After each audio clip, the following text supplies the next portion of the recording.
I'm Liz Larson. And I'm Bill McKenna. And together, we created the Cognomovement system. And we'd like to welcome you to the New Life Perspectives radio show, where we're going to be sharing with you tools, tips, and ideas that are going to change your life.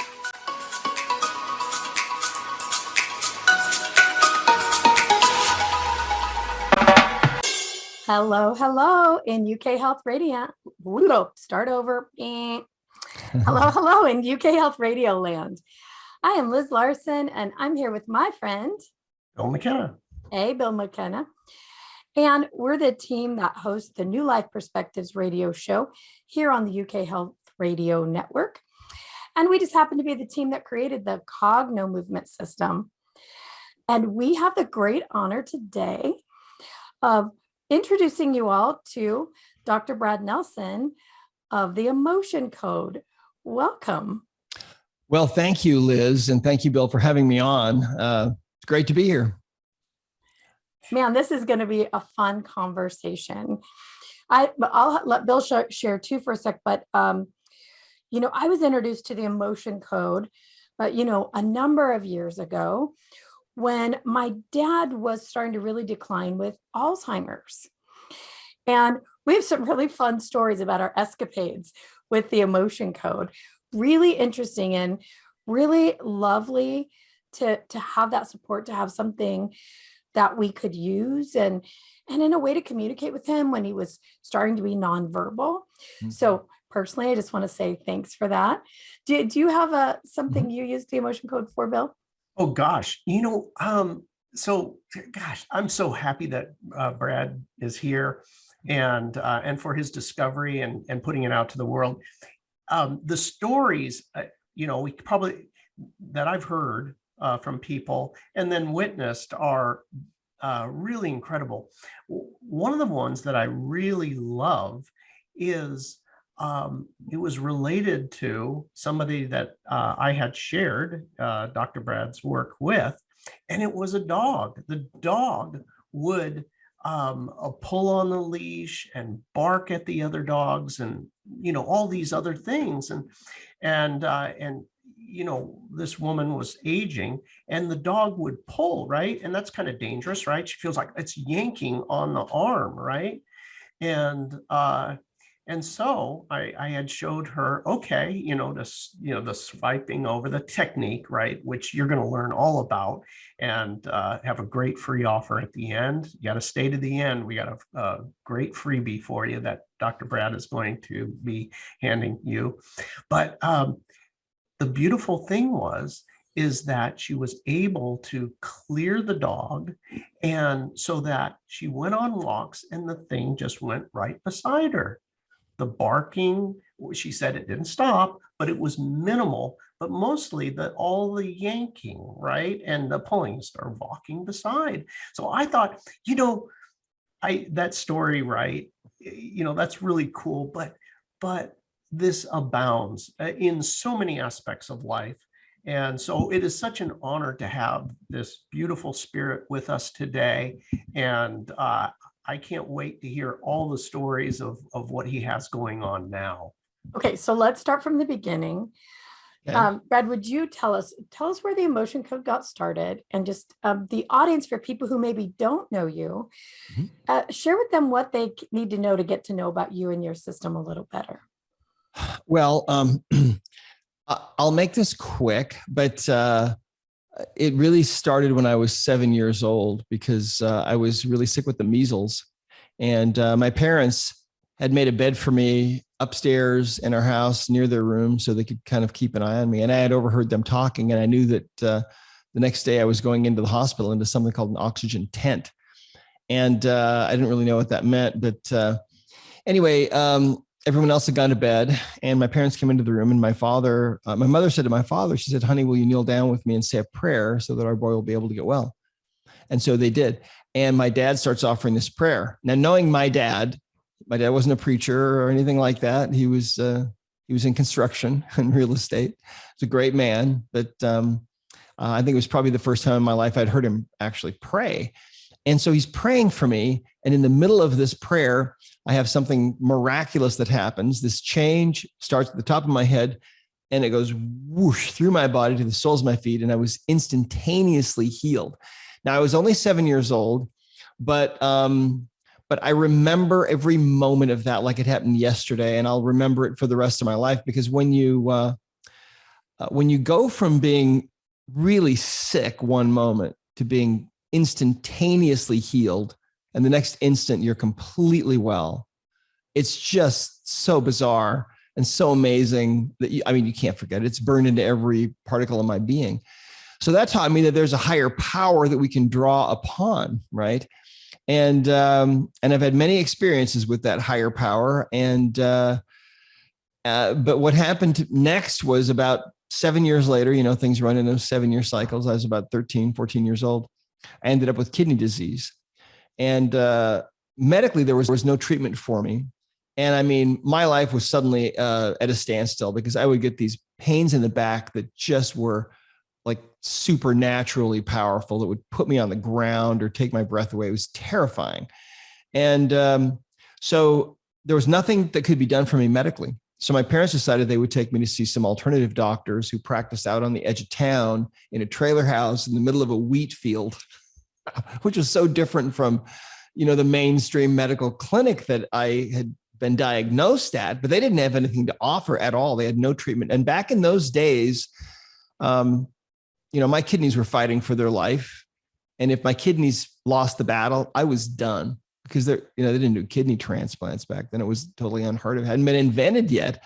And so, so my parents took me to see these holistic doctors, and they started working on me. And right away, I started feeling in my body that what they were doing was just what my body needed. Within about 3 weeks, I had no more pain at all. And within about a month, my folks took me back to the clinic, and they ran all the tests again. And they said, it's a spontaneous remission. Whatever we did must have helped. And I knew they hadn't done anything. It was these other people in this trailer house that had helped me. So I decided that's what I wanted to do with my life. I wanted to be a doctor, and I wanted to do what they did. And I can remember lying, as a 13-year-old boy, lying on their treatment table, looking up at them saying, when I grow up, I want to do what you're doing. And they were very discouraging. They would say to me, no, you don't. They'd say, if you go to chiropractic school or naturopathic school or some school of natural healing, they said, they'll fill your head so full of fixed ideas that when you get out, you won't even be able to think for yourself. You'd be like a zombie. And wow, I really took that to heart. Well, so anyway, I got detoured and became a computer programmer. And then it was really a very powerful answer to prayer that brought me back to healing arts. And when I got into practice, I figured, well, God's gotten me into this, so maybe he'll help me. And so I developed this habit. And before I would work on somebody, I would just offer this prayer and just ask for God's help. And, we all believe different things. If you believe in a higher power, you might refer to it as creator or source energy or the universe or whatever. But for me, I believe that God is really our Father. And I know that that's true, and that he loves us and has really nothing but love for us, but he doesn't force us to do anything. We have our free agency here, which is a good thing. And we get to choose for ourselves. But anyway, asking for help on a continual basis with everybody that I saw for almost 20 years in practice in one form or another. There were times when somebody would come in to see me. I didn't know how to help them, didn't know how to approach their problem. And I would offer this silent prayer, and it was by the way, it was a totally private, totally personal habit. It was just a momentary pause for me, just kind of asking for help. Sometimes just a single word, help, I need help here. I could use some help. But there were times during those years when really difficult or really unusual cases would come in, and I wouldn't know what to do. And I'd ask for that help and try to make that connection. And in response, the information would just flood into me like an avalanche of data and understanding. Well, here's how to look at this, and here's how you can help this person. It was amazing. That didn't happen very often. I can count those times on one hand over all those years. But I learned that higher power, whatever you want to call it, is very, very aware of us and what we're doing, and is available if we ask for help. That help is right there. We can get it. And I know that that's true. I've learned that for myself. It's absolutely a fact. So, so with the emotion code, one of the first things that I learned, going back to chiropractic school, really, when I'm sitting in class, listening to my instructors, and sometimes they would say things that would perk my interest, especially powerfully because I had been a computer programmer. In fact, I did the programming for the admissions office at the school I was going to, and it was a way for me to help defray my tuition costs and so on. But when my instructors would say things like the brain is the most amazing, most powerful computer, in the known universe, I'm a computer programmer, right? And I would sit there thinking, wow, if the brain is really a computer, will we ever have the technology to tap into it and ask questions and get answers? Because that would be just so amazing, because the subconscious mind or the computer within the brain must know what people really need. And that's the whole basis of all this work that I've been tasked with bringing into the world, the emotion code. It's all about asking questions and getting answers from that internal computer, which I refer to now as the subconscious mind, because it's not obviously the conscious part of us. It's the part of us that is remembering all the things that we don't consciously remember. For example, every face you've ever seen in a crowd, or everything you've ever eaten or tasted or touched or smelled, the whole history of your health or disease. It's all in there in that subconscious mind. And, for the most part, over all of these years and decades and eons of man's existence, we've never really looked at that very much. But that's where all the good information is. So that's what we do.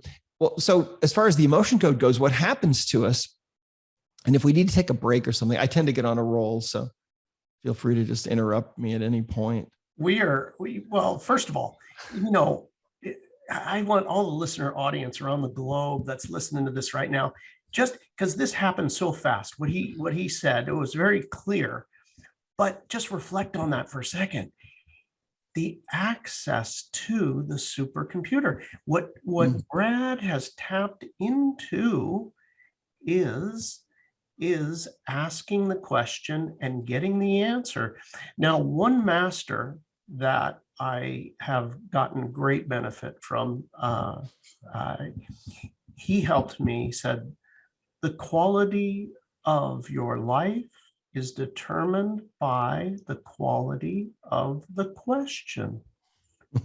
Now I dovetail this with the beautiful work of Dr. Brad and that he's asking good questions, really good questions, which is that he's created an entire formula of how to ask the right question and then have access to the supercomputer that knows it all. So this is really beautiful. For those of you who have not read the book, The Emotion Code, go out and get it. It's an amazing book. And I want to actually go back to it because this actually got personal for you, didn't it? That's kind of the crux of where this particular modality was born. Is that right? Well, yes. I mean, when I was in practice, I just believed that all of my patients were coming to me and were really seeking help, not so much to be given some kind of a Band-Aid or a temporary fix. They were coming to me because they really wanted the deepest kind of help that I could give them. And so for me, I was obsessed really with getting to the underlying causes of their problems. And so for example, as a chiropractor, when someone would come in to see me and they had a bone out of alignment, I would wonder why. And then I would, adjust that bone. And early on in my career, it kind of drove me crazy because there were certain people that would come in and I would realign things, every week for weeks, and things would never stay put. And I used to wonder, well, what's going on? Is it me? Am I a bad doctor? Is it them? What's really going on?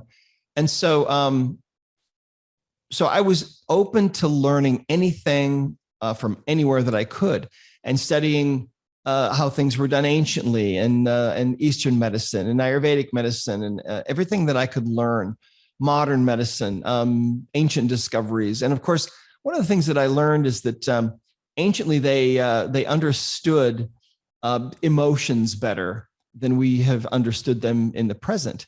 And then I began to start understanding energy, and how energy works, and what energy is, and how everything is made of energy, and how our bodies, even though they seem so solid, are really ultimately just made of energy. So, I mean, if you zoom in on your hand with a big enough microscope, and you zoom in past the level of the cell and past the level of the molecules, and eventually you're looking at a single individual atom, you see there's really nothing in there. It's just empty space. And then there's another atom that's a long distance away. And that's really what our bodies are. So the reality of our existence is really fascinating. And it's not what we think it is.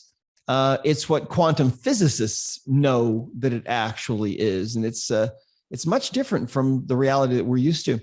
So in fact, some scientists recently figured out that if you took all the empty space out of everyone's bodies, all the empty space in between all the atoms, you could fit all 5.8 billion people in the world into a box the size of a sugar cube.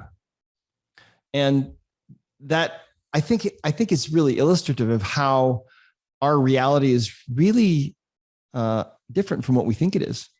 Right? This is one of my most favorite things to nerd out about.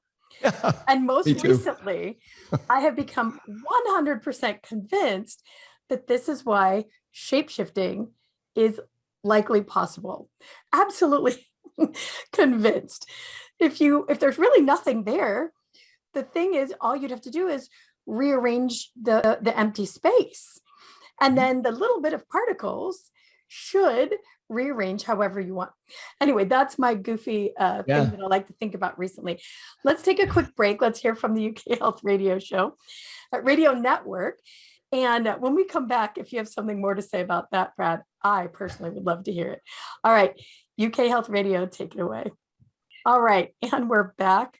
Well, I was talking about shapeshifting. Dr. Brad was talking about the science in what really our bodies are made of and not.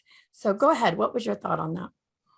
Well, essentially what happens is when you're feeling an intense emotion, and it might be anger or resentment or grief or sadness, whatever it might be, on a quantum level, what's going on in the body? When you're feeling that intense emotion, because every emotion has its own frequency and its own vibration, what's going on is that now your body is taking on this new vibration, this new frequency of whatever emotion you're feeling.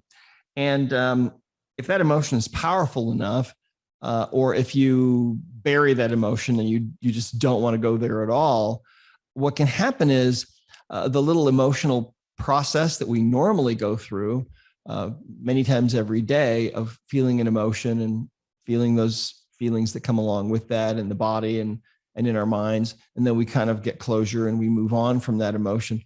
Instead of allowing the emotional cycle, we'll call it, to proceed to completion, if you stuff an emotion and you don't allow it to be felt because maybe you've learned that that's a bad emotion and you should never feel that, or maybe you become really involved with that emotion and you become really angry or really resentful or really upset in some way, what happens is that little emotional cycle becomes interrupted.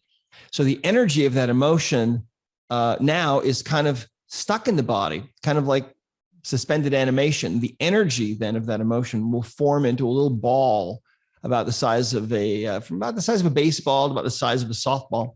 And these can lodge then anywhere in the body. And sometimes they'll lodge in the body in a place that has a metaphysical significance. For example, if you feel like you're carrying the weight of the world on your shoulders, it might lodge in your neck or in your shoulders. And that may be why you have neck pain or shoulder pain. Maybe you can't stomach what's going on with your family or work or something. And so then you may develop trapped emotions in the stomach area and so on. Financial issues often end up with low back pain. Trapped emotions tend to lodge in the low back and so on. And so these trapped emotions really have a couple of different effects on us. They affect us physically because the physical body is really just an energy field. And so when you introduce an imbalancing energy now into that energy field that is making up your body, let's say you have a trapped emotion of anger that now is lodged somewhere in the body. What's going to happen is it's going to interfere with the body's ability to really function normally. And so the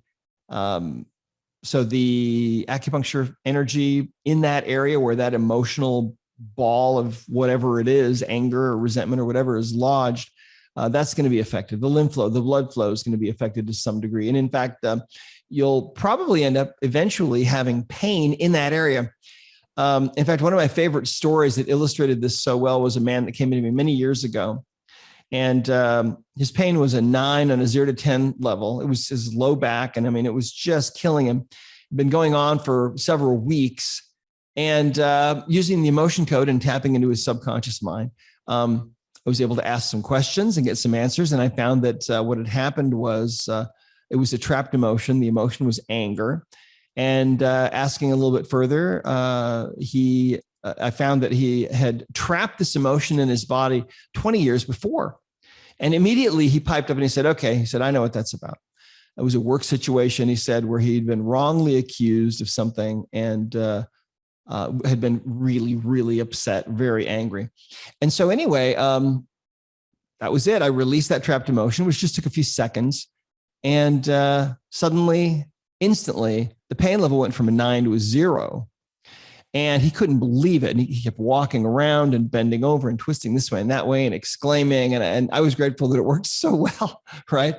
And so there's a great example of how physical pain is being contributed to or being caused by emotional baggage. In fact, in my experience, 90% of all the physical pain that people have is actually due to emotional baggage. I mean, I've seen it over and over, thousands upon thousands of times. It doesn't matter what country you're in. We have people now that are certified emotion code practitioners in 80 countries around the world. And we're all seeing the same thing. It doesn't matter where you live. It doesn't matter what language you speak. Emotional baggage or trapped emotional energies is the single biggest underlying cause of physical pain there is. But now think about this. Here's the rest of the story. A couple of days later, this guy came back in to see me for a recheck. And he said, my back pain is still gone. He said, I still can't believe it. But he said, when I came in here, I had another problem I didn't tell you about. He said, for as long as I can remember, I've basically been what you'd call a rageaholic. And he said, I'm always yelling at my wife and my kids. I got to watch the road rage. I've been to anger management several times, hasn't really helped me. But he said, since you released that trapped emotion for me, I feel really different. He said, I feel kind of peaceful and kind of relaxed. And he said, things that used to really set me off don't seem to bother me anymore. And I feel really different. He said, how did you do that? And at the time I said, well, I really don't know. But think about this. This guy had a ball of anger. If you can imagine that, literally a ball of energy, and that energy vibrating at the frequency of anger that was stuck in his low back, right? Now, when we release that energy, all of a sudden that distorting force that was creating that pain, suddenly that was gone. But also suddenly he feels different. Why? Well, because when a situation during all those years, when a situation would come along where he might tend to feel the emotion of anger, he would feel it much more easily, much more readily than he otherwise would. Why? Because part of his body was feeling that emotion 24/7. See that that area in his low back was vibrating at that frequency of anger all the time. So when that was released, suddenly, he doesn't feel it anymore. Now think about your own life. Think about the emotional experiences that you've gone through. Think about, did you used to cry yourself to sleep at night when you were a kid? Did your parents argue? Did they get divorced? Did you get divorced? Did you go through breakups? Did you have bad job situations? I mean, were you ever physically or emotionally injured or bullied or anything like that? And we've all been through things and experienced emotions that we would rather not have been through or experienced. And so that baggage can stay with us and then not only cause physical pain, but also be an underlying cause of every disease process that we've seen now in over 30 years. Think about that. I mean, if you've been diagnosed with a disease, I can tell you right now, there is an emotional component to that disease process. And if you ignore that, well, the disease may win, or you may never get over it. You may have it until you die. But sometimes getting rid of that emotional component is enough that the body can overcome that disease naturally. And so, but I mean, other things too are caused by emotional baggage, things like depression, anxiety, phobias, panic attacks, PTSD, or post-traumatic stress disorder, eating disorders, self-sabotage of all kinds. You know, you can't find your soulmate. Well, it's probably because of emotional baggage. You know, your bank account seems to have holes in it and you just can't seem to get ahead or break through the glass ceiling. Well, you probably got emotional baggage. And so it affects us in all of these different ways. And that's what's really driving this phenomenal global success of the emotion code, that it just keeps going and going and going and expanding because people try this. They read this book, they try it out and they find out, oh my gosh, dad's low back pain is gone. Or, you know, my sister's migraines, they're gone. Or, you know, my brother was super depressed and was suicidal and now he's not, because of the emotion code. That's what's driving this. And so there's really no stopping this. The cat is out of the bag. That is so awesome. Think about how many billions of lives have been impacted positively. You know, there's something simple, right? Like a migraine, you know, how do you treat people around you when you have a migraine? Yeah. What do you do? What do you do, right? If you've ever been around somebody, right, who's suffering with that, well, you know, they can't help, or they become very cranky, or, you know, unreasonable thoughts and expresses differently. But you know, it's the explosive nature of this, you know, that the ripple effect, if you will. Yeah, amazing. And one of the really fun things about this too is that it works with animals, which is a great proof really of this work, because there's no placebo effect with animals, but animals experience emotions just like we do, and they experience and develop trapped emotions just like we do.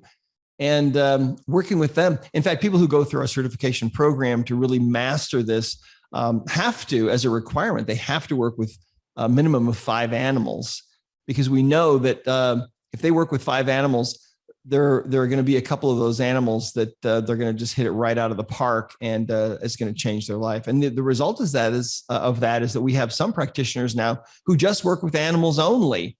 And one of the other cool things about this, of course, is it's energy medicine, which can be done anywhere at any distance. And so, for example, we have one of our practitioners lives in France and works with thoroughbred racehorses around the world, and gets fantastic results and does really, really well, and doesn't really need to travel because this is energy medicine at its purest and simplest, and so there is no barrier of distance whatsoever. So, welcome to the 21st century, Liz. Right? Let me jump in just a second here, because I want everybody to hear this story. There's a story in the book that is one of my favorites, and you brought up horses. It's about the horse and the bird. You know the story? Would you share that with everybody? Yeah, absolutely. Yeah, it's one of my favorite stories, actually. We were called, my wife and I would get called occasionally down to the stable that was near this area where we lived in San Juan Capistrano in California. And we got a call one day to work on this horse that had a problem with its hindquarters. And so we went down there and found out that the vet had come and looked at this horse and couldn't really figure out what was wrong, but it wasn't walking right. There's something wrong with its rear end, the back end of the horse. So I did some testing on this horse. And of course, in the emotion code, we teach you how to do this. And it's actually really simple. And found out that this horse had a trapped emotion, and the emotion was sorrow. And so I'm asking questions. How you do this, as in you learn how to do this, you talk to the animal, and the animal's subconscious mind responds. And I'm using another person as a surrogate. They're touching the horse. They're holding out their arm. So if you can imagine, I'm asking questions of the horse, and the surrogate person's arm is staying strong for yes answers coming from the horse's subconscious, and it weakens for no answers. So anyway, to give you an idea what this looks like, and this would always attract a little crowd of people, the weird doctors here, come and let's go watch. And so anyway, it's an emotion of sorrow. So I'm asking questions of the horse. Well, was it sorrow about another horse? No. Was it sorrow about a human? No. Was it sorrow about a dog? No. How about a cat? No. And I'm kind of running out of ideas. And all of a sudden, a bird flies over. So I thought, well, all right. Was it sadness about a bird? And the answer came back rock solid. And I actually burst out laughing. And so did everybody else, because it just seemed kind of comical, right? That a horse would have sorrow about a bird. But you know what? The horse's owner was there. And she said, wait a minute. She said, I think I know what this is about. She said, the week before, right in front of this horse's stall, there was a little roadway. And then a tree on the other side of that. And there was a nest of baby birds. And what happened was a baby bird had fallen out of the nest and had fallen down onto this little roadway and had struggled for its life and died. Now, the horse was in its stall and was able to see and witness this whole little tragedy that played out. And that was what created the sorrow. So I asked, is that what created this? And the answer came back absolutely right. It was strong. And so we released that trapped emotion, from the horse. And then they took the horse and started walking it, and it was completely fine. I mean, no lameness anymore at all. And I've seen that kind of thing happen so many times. And so have all of our practitioners and other people that are using the emotion code. I mean, we've sold, I don't know how many copies. There's probably 1 million copies out there by now in one form or another around the world. And people are finding out, yeah, this actually works. And think about that. It's so interesting, right? Here's this horse. And we think of horses kind of like traditionally, we've thought of horses and other animals as just being machine-like, right? Not really having any feelings. And, you can kick them or abuse them or whatever. And that's traditionally how, animals have been terribly abused throughout history, because they've been thought of as being less than human and not intelligent, and that they have no feelings. They're just machines. But here's this horse witnessing this baby bird struggling for its life and dying on the ground. And the horse was filled with sorrow, because that baby bird, it knows, is never going to know the joy of flight.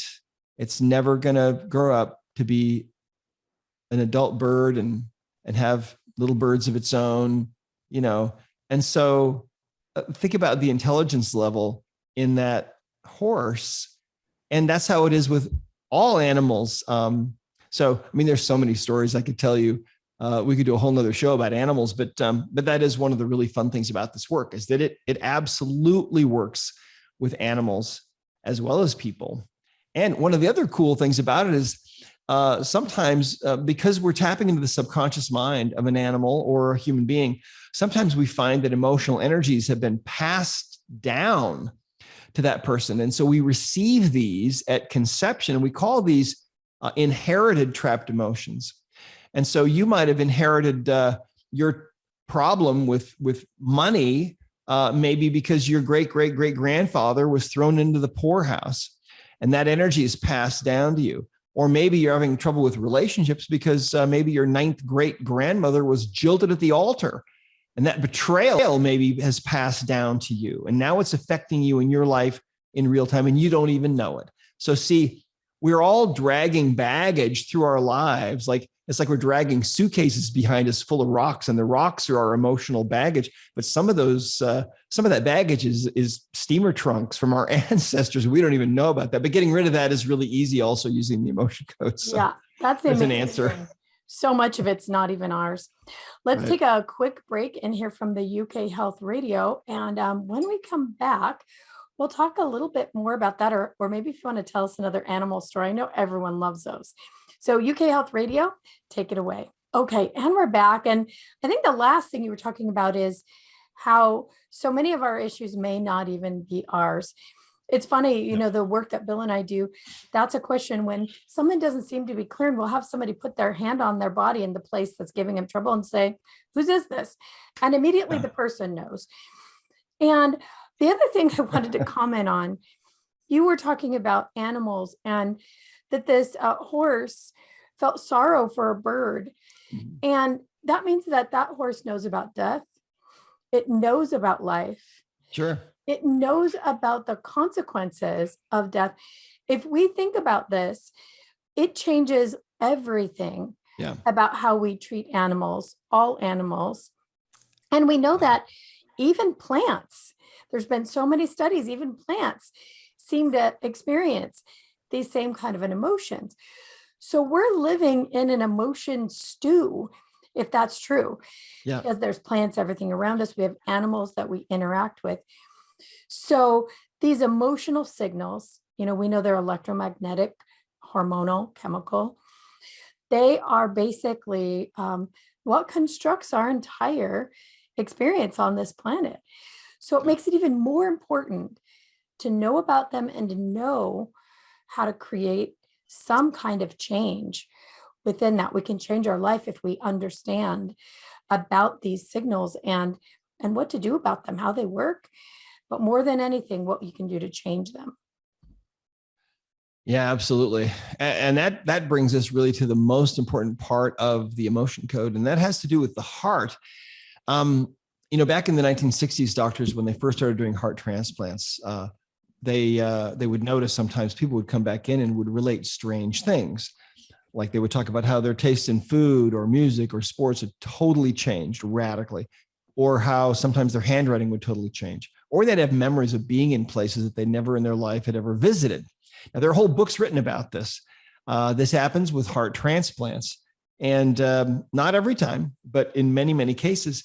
And so if you go back into the ancient world, the ancients believed, and this is true in whatever culture you look at, they all believed that the heart was very important, that it was the seat of the soul and the source of love and creativity and romance and really the core of our being. And in fact, those old ideas have passed down to us so that if it's Valentine's Day, for example, and if you're lucky, somebody gives you a heart-shaped box of something, right? And that heart symbolizes love and so on.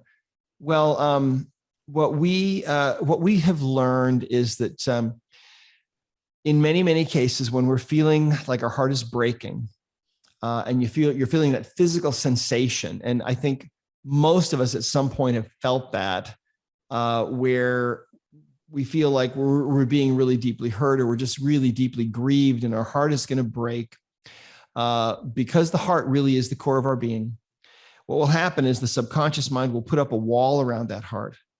And that wall it's an energy wall, and it's made of layers of emotional baggage. And we call it the heart wall. And 93% or so of people have this phenomenon going on. Now, when you fall in love, or when you create your best creations, that's not coming from the brain up here. That's coming from the brain that is within your heart. And we now know that the heart has its own little brain. There's gray matter, there's white matter, just like the brain up here that resides in your heart. And so what we find is that when that wall is taken down, some fascinating things happen.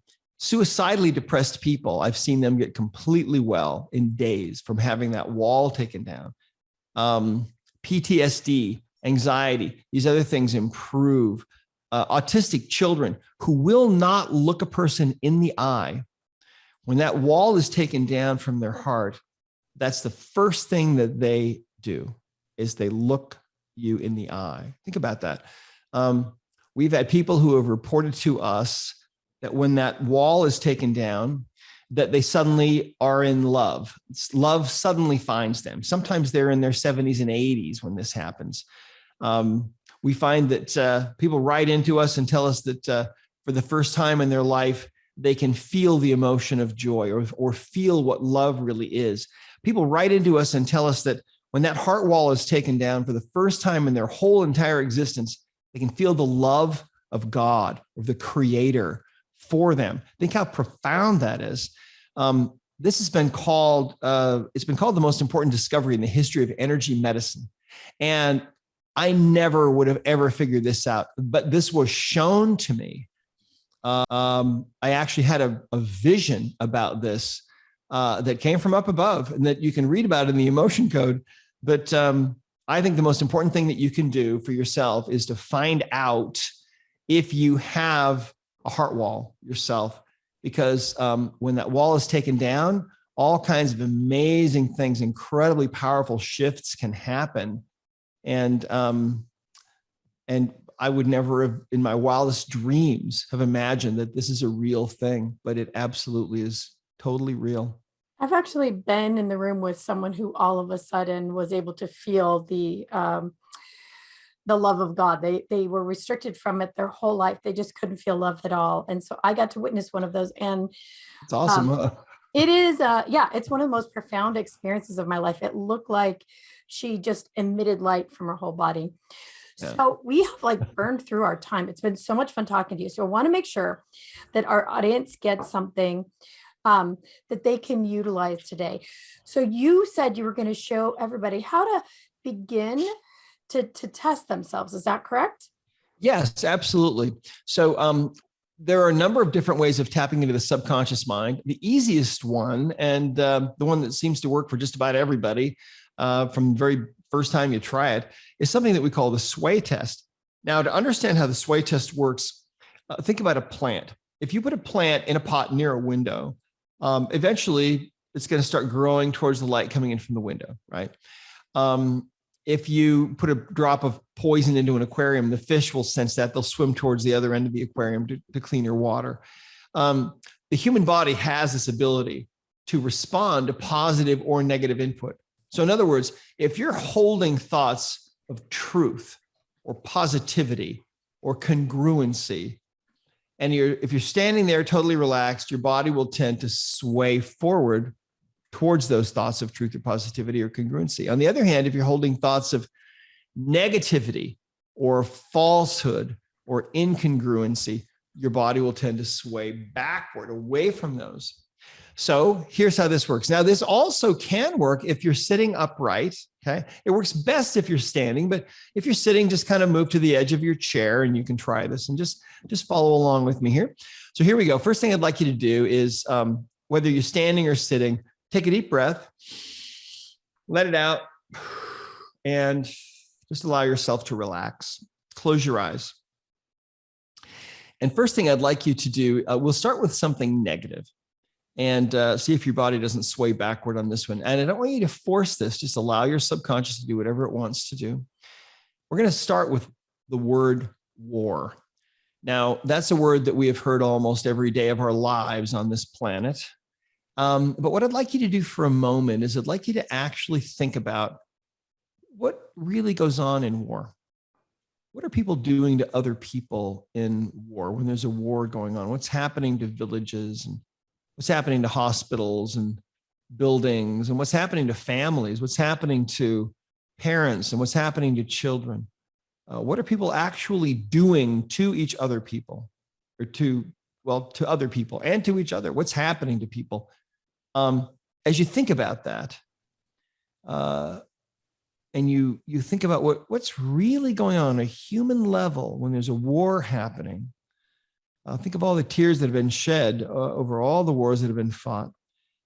As you focus on that thought for a minute, and you really think about war, at a certain point, within about 3 to 10 seconds, your subconscious mind is going to start moving your physical body away from the negativity of that thought. And you'll start to sway, but backward, whether you're sitting upright or standing, either way.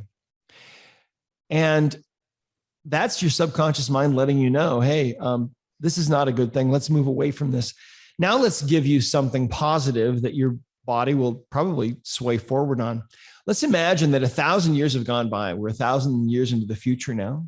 You're still alive, but you're a changed person because not only are you surrounded now with pure and unconditional love, but you have become a vessel of unconditional love, so that the love that fills your heart for all of creation, for the whole universe, is so huge that your heart can't even contain that love, and it expands out and explodes out from you, and it fills the world, and it fills the solar system, and it goes out and it fills the immensity of space. Imagine what it would be like to be that kind of an individual, to be developed and advanced to that point. Now, as you think about what it would feel like to actually experience that, you'll find that your subconscious mind is swaying you forward. And that's your subconscious telling you, hey, this is an actual potential future for us, and let's move towards that. And so what you can do with this sway test is you can ask questions. So for example, standing there very relaxed or sitting there very relaxed, hands down by your sides, you can ask yourself this question. Do I have a trapped emotion? Focus on that. See where that goes, forward or backward. Or you can ask, do I have a heart wall? Do I have a heart wall? And see where that takes you, forward or backward. And the emotion code book is a simple way for you to start to figure out and learn the process of getting rid of the emotional baggage that you have. And we teach you lots of other methods of tapping into the subconscious mind as well. And that brings us to our 14-day challenge. Yeah, we have a 14-day challenge. If you go to, let's see here, it's on our website at discoverhealing.com/emotion-code-challenge. Emotion code challenge. So it's discoverhealing.com/emotion-code-challenge. And what it is it's a 14-day program, very simple, that is going to help you to remove emotional baggage that might be holding you back from your full potential, and help you to alleviate physical discomfort and ease emotional wounds and restore love to relationships and break through self-sabotage. It includes daily exercises, hands-on practice, journal prompts, and some expert instruction. And I think you're going to love it. So that's my gift to all of you. It's totally free.